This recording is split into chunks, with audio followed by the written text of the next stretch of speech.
Warahmatullahi wabarakatuh. Perkenalkan, nama saya Dina Dresyanti. NIM saya 2018 320213.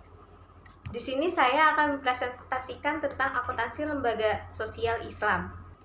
Di sini saya menjelaskan ruang lingkupnya. Menurut PSAK, ini berlaku untuk amil yang menerima dan menyalurkan zakat dan infak atau sedekah.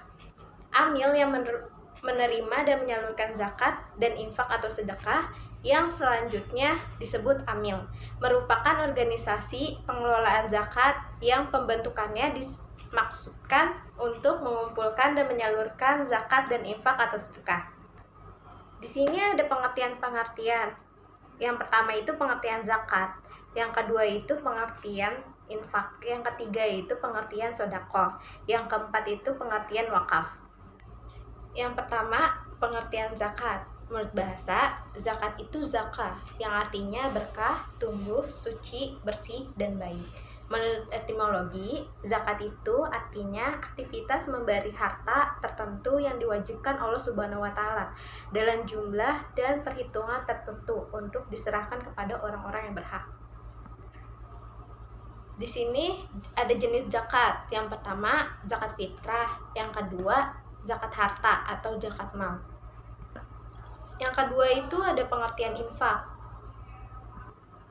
Di sini infak menurut bahasa itu membelanjakan. Infak menurut etimologi adalah mengeluarkan harta karena taat dan patuh kepada Allah Subhanahu wa Ta'ala. Di sini ada jenis infak. Yang pertama, infak wajib, terdiri dari zakat dan nazar. Yang kedua, infak sunnah. Ketiga, pengertian sodako.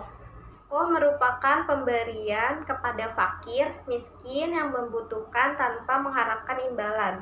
Sodako bersifat sunnah. Sodako dapat berupa zakat karena dalam beberapa teks Al-Quran dan As-Sunnah.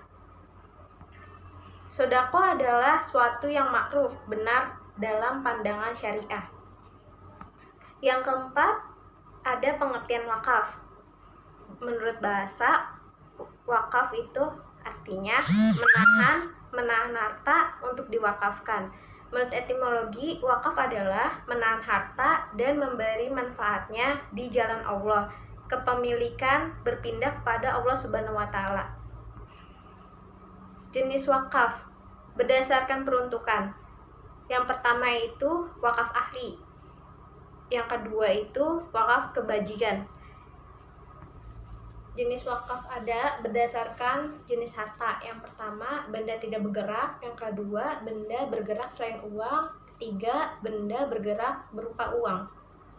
Di sini ada entitas pengelolaan JIS dan wakaf. Undang Nomor 38 Tahun 1999 tentang pengelolaan zakat bab 3 pasal 6 dan pasal 7 menyatakan bahwa pengelolaan zakat di Indonesia itu ada dua. Yang pertama, BAS, Badan Amil Zakat. Yang kedua, LAS, Lembaga Amil Zakat. Pengelolaan dana zakat. Golongan orang yang berhak menerima zakat disebut mustahik. Pengelolaan dana infak atau sedekah. Dalam pengelolaannya, dana infak khususnya opsis memisahkannya dengan dana zakat dengan tujuan untuk memisahkan sumber dan penggunaan dananya sehingga amanah dari masyarakat bisa disampaikan sesuai dengan ketentuan syariah.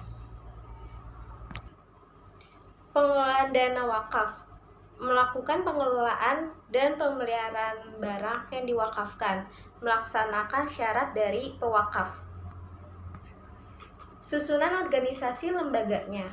Badan Amil Zakat terdiri atas yang pertama Dewan Pertimbangan, yang kedua Komisi Pengawasan, yang ketiga Badan Pelaksana. Di sini ada akuntansi zakat dan infak atau sedekah. Akuntansi zakat dan infak atau sedekah sebagai bagian dari penyempurnaan transaksi pengelolaan zakat pada lembaga keuangan syariah. Akuntansi wakaf belum ada PSAK yang mengatur.